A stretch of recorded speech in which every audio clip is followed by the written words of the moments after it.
Welcome again to Introduction to Philosophy and Ethics, PHIL 2103 online. Now, I want to talk to you just real quick about some other epistemological ideologies. We talked about skepticism and whether or not we could understand or doubt whether everything was real. But there are some other varying positions that we need to look at.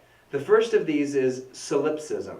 Solipsism says that we can only know the contents of our own mind. And because we can only know what we ourselves perceive, then it follows logically that I may be the only person that actually exists. A solipsist would believe that they are the only knowing knower, and that everything that is outside of them may or may not be truth at all. Now, this is obviously a fringe position that not very many people will typically take, but it is one that is logically evident that people tend to look at. And in reality, many of us, whether we realize it or not, tend to live like only we exist, just based on our own sinfulness and our own selfish or inward-driven actions.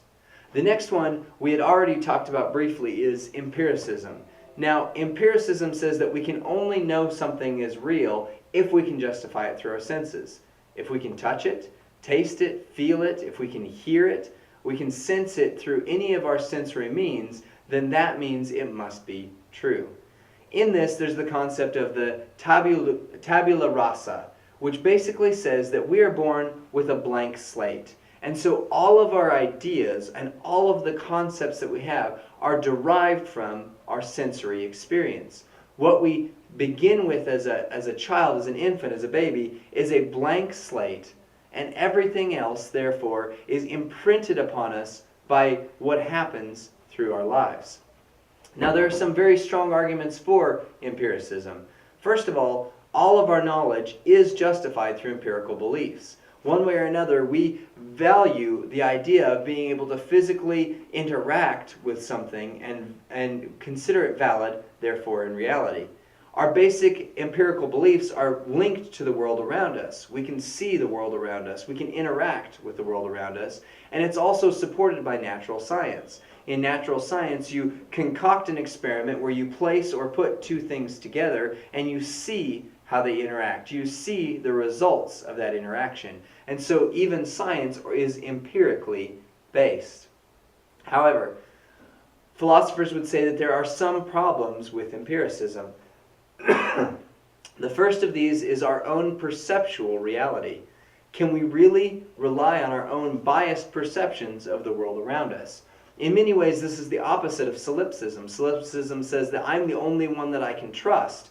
In this argument against perceptual reality, it says, how can I know that I am not biased in my perceptions of the world around us? There are three theories that come into perception. The first of these is naive realism. That is to say, the world is exactly as we see it. It is what it is. Excuse me. The next is indirect realism. Indirect realism says that not all properties we perceived in an object are actually there. There are great shows or documentaries that you can find online or on television that show, for example, that colors may not exactly be the way we see them.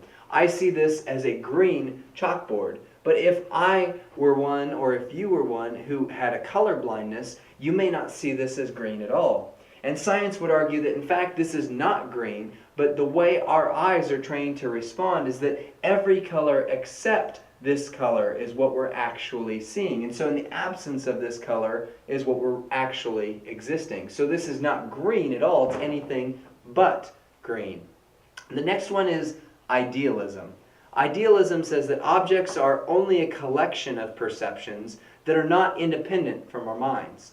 So essentially, our minds are collecting these independent theories, these independent pieces of knowledge, and they're building them together, but maybe doing so in an idealistic fashion that doesn't have as much to do with reality. Then comes the problem of induction.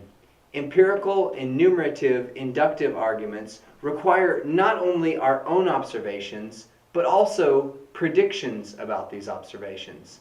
So when we make an assessment, we say, I am looking at this board and I'm expecting this to be green. But when I am expecting it to be green, I have not made an observation, I've made a prediction about my observation. And so I've added an extra element that therefore distances from the actual hard evidence. The principle of uniformity in nature asserts that nature's past and present realities will support future predictions.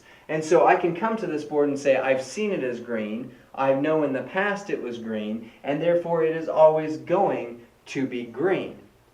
But what if I were to come in and all of a sudden this board had changed colors? That prediction would bias my own objective views.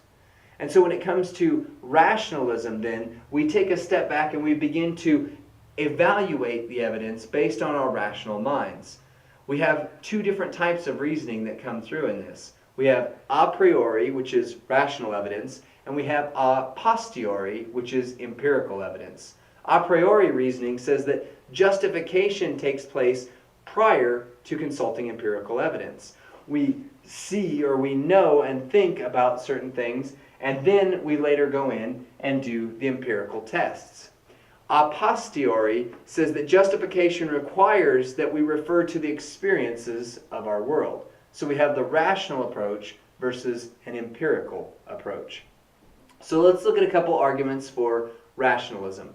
First of all, moral knowledge is always justified on a priori reasoning. With moral knowledge, there's not something that we can touch, that we can feel, that we can interact with, and so we have to base it on rational assessments first. Secondly, genuine belief is unchanging, making rationalism less susceptible to skepticism. And we talked about skepticism and how that can encroach upon certain things. One more problem with the idea of rationalism comes from a group called the logical positivists. They say that a priori reasoning or rational reasoning is of limited value. They look at analytic truth and say that this is based on the meaning of words and not observations of it.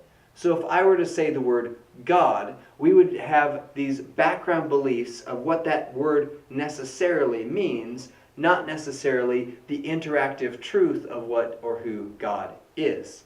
And then there's synthetic truth, which does require experiments and observations. This would be more in line with sciences. So these are our initial look at solipsism, empiricism, and rationalism. Be sure to study them in your book and get a more full picture of what these ideas are. As we progress through the course, you're going to start to see how these elements interact and how we get into what truth really and truly is.